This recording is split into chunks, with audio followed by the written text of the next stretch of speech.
का विशेष है। हम ज़्यादातर खासकर देखो हम महिलाओं की बातें करते हैं, क्योंकि महिलाओं की हम बातें इससे करते हैं, कहीं पे भी हमारी कोई गिनती है दूसरा नहीं करता, हमें खुद ही करानी पड़ती है। हमें खुद ही अपनी चीज़ों को मतलब आगे जब अकल आती है तब तो बहुत समय निकल चुका होता है। जब हम करते हैं ना अपनी बात, ना हम स्वास्थ्य पे अपनी बात करते, शिक्षा पे, कोई चीज़ पे हम अपनी बात नहीं करते। तो आज विषय विषय में जो समण संघ की पहले बात करेंगे, उसके बाद फिर हम महिलाओं की बात, बहनों की बात करेंगे। तो आज का विषय विशेष जो है वो कि भई हम क्या है ये विषय विशेष क्यों रखते हैं रोज़-रोज़? क्या उद्देश्य है इसका? किस लिए भई हम रोज़ एक ही टॉपिक को रखते हैं? क्यों हम रोज़ यही 10 गोल्डन रूल, यही कांसेप्ट कि इसलिए बार-बार हम यही इसकी वही पहले हमें यही नहीं पता होता था कि स्कूल में पढ़ते थे तब हमें अपने अपने सब्जेक्ट का कांसेप्ट समझ नहीं आया, सही बताऊँ तो। क्योंकि कोई गड़ंग मारे वो मारता रहे। हमें तो यही नहीं पता चलता था कांसेप्ट, जब वर्ड सुना तो हम कहते क्या? तो हम कहते कि अवधारणा, मतलब अवधारणा कि भई हम उसके बारे में क्या सोचते हैं, ये क्या है ये चीज़? किस चीज़ के लिए क्या बोला गया है? क्या नियम है? तब पता चला अच्छा इसे कांसेप्ट बोलते हैं। अच्छा, इंग्लिश में कांसेप्ट और हिंदी में अवधारणा, समझ आ गई, अच्छा ठीक है। क्योंकि जब हम हिंदी मीडियम के हैं तो जिसने 6th में, छठी में मैंने इंग्लिश सीखनी शुरू की, तो इंग्लिश में लगभग सभी का ही उस टाइम आतंक रहता था। लेकिन जैसे-जैसे सीखे इंग्लिश, तो एक एक लैंग्वेज की तरह भई हमने इसको वो नहीं लिया कि भई कोई स्केल है ये इंग्लिश, तो उसको समझ आ गया कि हाँ, ये एक ही लैंग्वेज है, जैसे हिंदी या और कोई पंजाबी, उर्दू या मराठी जो जैसी लैंग्वेज, ये भी एक लैंग्वेज है। तो ऐसे ही समण संघ का जब हमें समझ आया कि अरे वाह! इसका कांसेप्ट तो निराला है, अनोखा है, कुछ नई बात है इसके कांसेप्ट में। तो मुझे ना एक चीज़ अच्छी लगी कि समण संघ का जो उद्देश्य है वो क्या है? तो इसमें बार-बार एक ही बात बताई जाती है कि समण संघ का उद्देश्य है कि शिक्षा, स्वास्थ्य, रोजगार और अपनी माँ-बहन, जो हमारी माँ-बहन है, सबकी सुरक्षा। तो ये अच्छा लगा कि इसका उद्देश्य क्या है, यानी कि समणों का सुख, एक अगर हम एक लाइन में बोल लें तो इसे कहते हैं कि भई हमारे समणों का सुख, यानी कि जैसे अभी विपरीत विचारधारा के लोग जो हर चीज़ लिए बैठे हैं, तो ऐसे ही अगर हम एक हो जाते हैं तो ये सारा का सारा हमारी जोड़ी में सेकंड के हिसाब से आ जाएगा। अगर सिर्फ़ और सिर्फ़ हमने अपने मन बनाने, हमने एक होना है, हमारे भलाई मतभेद कितने हो लेकिन हमारे मनभेद ना हो। जिस दिन हमारे मनभेद मिटे, उसी दिन मतलब हम एक, जिस दिन हम एक हुए, चाहे आज या 10 साल बाद, 100 साल बाद, उसी दिन ये सारे के सारे जो समण संघ के उद्देश्य है, ये सारे हमारे पास आ जाएँ। तो जैसे पहले हम कैसे जुड़ते थे या कैसे हमारे जो इतने शासक हुए, या अभी अभी भी उनका जो ज़िक्र है, जो हिस्ट्री बताती है, या जो आप सत्यमेव जयते देख लीजिए, या जो वो जो शेर का लोगो है वो देख लीजिए, कुछ भी देख लीजिए आज भी, या झंडे में 24 तिलियाँ हैं वो देख लीजिए, वो सारा का सारा क्या है? वो हमारा पास्ट था, जो जिस टाइम हमारे राजा महाराजा या जो हमारा स्वर्ण युग था, वो उसी का ही अभी तक भी चिन्ह है अभी भी हमारे पास। तो ये क्या था कि हम ये उससे ये देखते हैं समण संघ से कि पहले हम कैसे विजेता रहे, हम कैसे मिल-जुल के रहते थे, किस तरीके से हमने उस समय को निकाला, किससे मतलब उस समय हमारा इतना गोल्डन पीरियड कैसे रहा। तो आज जब हमारे बुद्धिजीवी साथी, मैं इसलिए बार-बार बुद्धिजीवी साथी बोलती हूँ क्योंकि किसी के मन में कोई बात आई और वो उसने उसी टाइम पेपर पे उतार ली, कागज़ पे उतार ली, लिख ली, तो वो विचार उसका हो गया। अगर वो विचार हमने नहीं लिखा तो वो विचार किसी और के पास चला जाता है, यानी कि वो किसी और के माइंड में भी वो बातें आएँगी।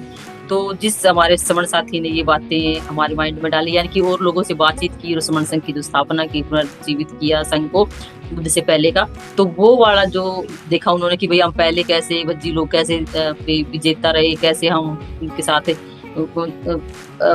शासक के साथ-साथ हमारी यूनिटी भी अच्छी रही, पंचशील पे रहे हम, त्रिशरणालय जो अष्टांगिक मार्ग और 10 पारमिताओं पर हमने का मतलब जीवन जिया। तो इस तरीके से आज का जो प्रेज़ेंट का जो समण संघ है, तो उसमें वो सारी की सारी बातें मतलब लागू की गई 10 गोल्डन रूल के रूप में। तो उस 10 गोल्डन रूल से ही मतलब जो कभी कांसेप्ट की बात करती थी बहन जी, तो सारी की सारी उस पे ही बेस्ड है। यानी कि वो जो कांसेप्ट है, कांसेप्ट जो हमारे संघ की अवधारणा है, वो 10 जो हमारे अमित्य नियम है, उस पे ही आधारित है। यानी कि वो हम कह सकते हैं कि ये संघ का जो मोटो है, उद्देश्य है, वो एक ही है कि समणों का सुख। उससे पहले हम ये भी देखते हैं कि भई जब संघ में अब महिलाओं को, हम बहनों को इतना ज़्यादा मान-सम्मान क्यों दिया जाता है, तो उसमें हमें देखने को मिलता है कि जब उस समय मातृ प्रधान समाज था, यानी कि माँ का बच्चे के साथ नाम भी चलता था, माँ का बोलबाला था और माँ की पूरी इज़्ज़त होती थी। यानी कि जो महिला है, जो वो माँ के रूप में हो, बेटी के रूप में हो, बहन के रूप में हो या अपनी जीवन संगिनी के रूप में हो, तो उसका पूरा का पूरा मतलब एक तरीके से उसकी वैल्यू थी उस घर में और समाज में भी। तो हमें समण संघ में ये सारी की सारी बातें दोबारा से हमें मिल रही है और मतलब अब जब हम उन चीज़ों को फ़ील करते हैं, तो यानी कि अब जब ये जो पैतृक जिसे बोलते हैं, पैट्रियार्की या पितृ प्रधान समाज या पिता जैसे पुरुष प्रधान समाज बोलते हैं, तो उसमें ये डिस्क्रिमिनेशन यानी भेदभाव हमसे हमारे साथ ज्यादा होगा।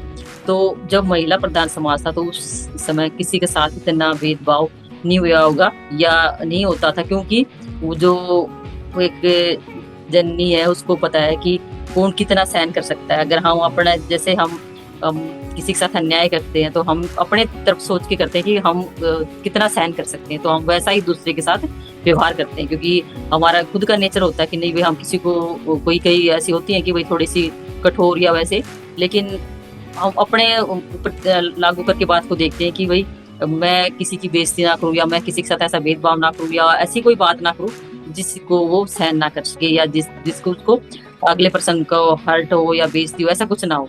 तो ये सारी की सारी चीजें हमें आगे बढ़ाती हैं, यानी कि हम जितना बड़ा सोचते हैं, तो जितना हम बड़ा सोचेंगे, जितना हमारा दिल बड़ा होगा, उतना ही आगे वाला जो हमारे सामने वाला पर्सन है, यानी कि वो भी हमारे लिए उतना ही बड़ा सोचेगा, उतना ही बड़ा दिल रखेगा। तो इस तरीके से जो समण संघ की जो बड़े दिल की बात या जो हमारे समण संघ के जो नियम है वो इतने मतलब अच्छे हैं नियम, वो सारे के सारे नेचर से रिलेटेड है कि जैसे हम अगर नेचर को, प्रकृति को हम नुकसान पहुंचाते हैं, मान लो आज के समय देखें तो इतने सारे पेड़ काट लिए गए तो अब वर्षा कम हो रही, बरसात हो ही नहीं रही है, इतनी गर्मी है कि बस पूछो मत, क्योंकि हमने उसको नुकसान पहुंचाया तो वो हमें ऑटोमेटिक नुकसान पहुंचाएगी। ये तो एक प्राकृतिक नियम है।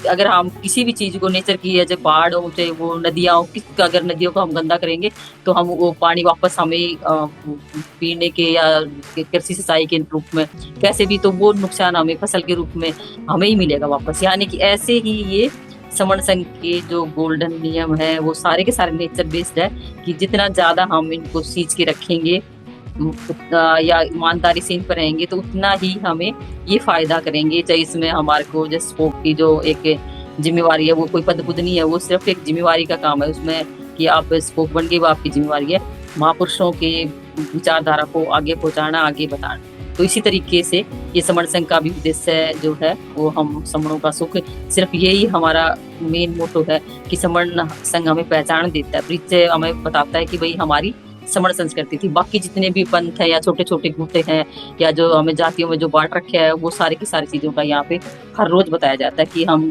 क्या थे और अब हम क्या हो गए। तो तब जैसे जैसे हमें पता चलता है कि हमारा जो ओरिजिनल समण संघ का जो कि हमारी जो पहचान समण है वो एक बहुत बड़ी, एक छोटे से वर्ड में तीन वर्डों के शब्द में, एक शब्द में कितनी बड़ी हमारी एक पहचान की वजह से हमारा इतना नुकसान हुआ और उस नुकसान की हम भरपाई अब एक समण शब्द को समझ के पूरा कर सकते हैं। तो उसमें खाली युवा ही नहीं थे, उनके पेरेंट्स भी थे, जो भी सोशल एक्टिविस्ट हैं वो भी थे। तो मतलब कुल मिला के ये है कि 70% युवा विद्यार्थी थे वहाँ पे या जो वाले थे, यंग थे। तो उनका कैसे विश्वास हो पाया कि इतने दिन से जो हमारे लिए लड़ाई लड़ रहे हैं, जो हमारे लिए इतना बड़ा एक साइंटिस्ट बैठा है भूख हड़ताल पे, तो उसका इसीलिए ही विश्वास बन पाया कि वो हमारी लड़ाई लड़ रहे हैं, वो ना अकेले कोई अपने बच्चों के लिए नहीं लड़ रहे। हम मतलब जो भारत का युवा है, भारत का जो फ्यूचर है जिसे बोलते हैं कि भविष्य, तो उसकी लड़ाई लड़ रहे हैं। तो ऐसे ही हम समण संघ में देखते हैं कि समण संघ में खाली समण संघ कोई एक व्यक्ति अपने लिए नहीं लड़ रहा, कोई वो अपनी कोई जगह नहीं बना रहा कि भाई मैं कल को नेता बनूंगा या मेरे को कहीं से इलेक्शन लड़ना है या मुझे कोई ऐसी कोई चीज चाहिए या मेरे को कोई ऐसे उसके बदले में कोई प्रॉपर्टी, पद प्रतिष्ठा या कोई मुझे मंत्रालय चाहिए, नहीं।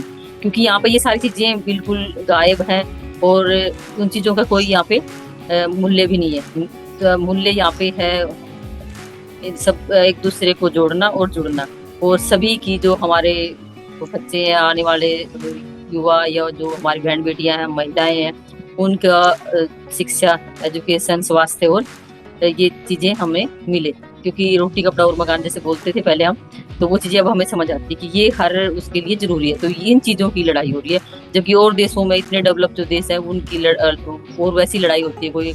कोई आविष्कार कर रहा है, कोई कुछ कर रहा है, कोई एंजॉय कर रहा है अपनी लाइफ को, कोई किसी चीज पे एक्सपेरिमेंट कर रहा है। लेकिन यहाँ पे अभी भी 80 साल हो जाएंगे, 78 साल तो हो चुके हैं भारत को आजाद हुए, लेकिन यहाँ पे ना तो संविधान पूरी तरह से लागू है, ना शासन प्रशासन में आज तक अभी तक कोई ट्रांसपेरेंसी है। मतलब किसी प्रकार की आप ये नहीं कह सकते कि ये मतलब ठीक है, सारी की सारी व्यवस्था लचर पचर है।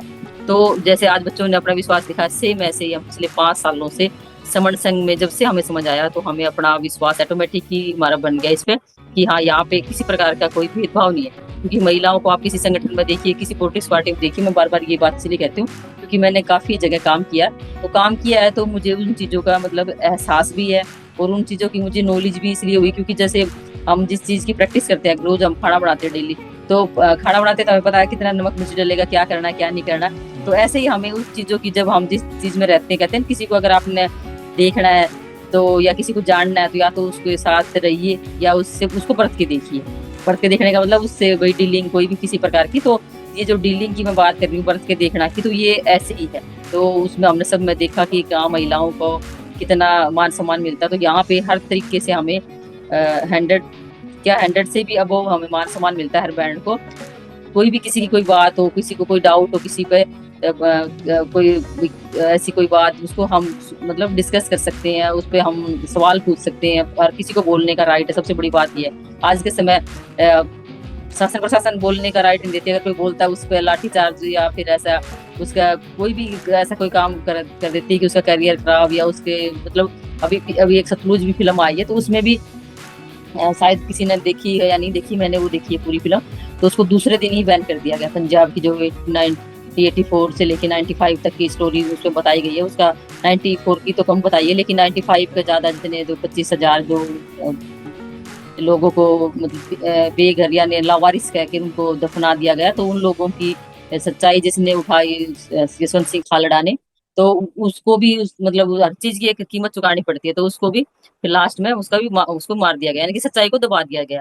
तो इस तरीके से जब सच्चाई को आप इतना ही दबा लो, कहते हैं ना सूरज को, और आप उसको ज्यादा दिन छुपा नहीं सकते। तो वो ही ऐसे ही है, वो तो अपने आप ही निकल के आ जाता है। आप सूरज को कितने टाइम तक छुपाओगे। तो कोई भी बात अगर सच्चाई है किसी चीज में, तो आप उसको ज्यादा दिन तक ढक नहीं सकते। तो यही सारा समर्थन कर रहा है कि बहनों की अगर जब तक आप 50% जिसे बोलते हो भागीदारी नहीं दोगे, तो समाज में कोई भी काम आप अच्छे से उसका रिजल्ट नहीं देख पाओगे। तो ये जो समण संघ ने हमें जो इतना मान सम्मान, जो बुद्ध के समय का जो मान सम्मान था, वो अब जो समण संघ हमें दे रहा है, उसके लिए हमारा विश्वास बढ़ा है। उसी विश्वास को हम चाहते हैं कि आगे भी हमारा विश्वास ऐसे ही बना रहे। और जो 10 गोल्डन रूल है, या जो हमारा कंसेप्ट है, वो बिल्कुल उन्हीं पे बेस्ड है। यानी कि 10 गोल्डन रूल हमें गारंटी देता है कि ये चीजें नहीं होंगी। तो उन्हीं शब्दों के साथ, यानी कि उसी आशा और विश्वास के साथ हम, हमारा जो विश्वास है वो आगे तक बना रहे। इन्हीं शब्दों में अगर मुझसे कुछ गलती हुई हो तो मैं संघ से माफी चाहूंगी। संघ मुझे माफ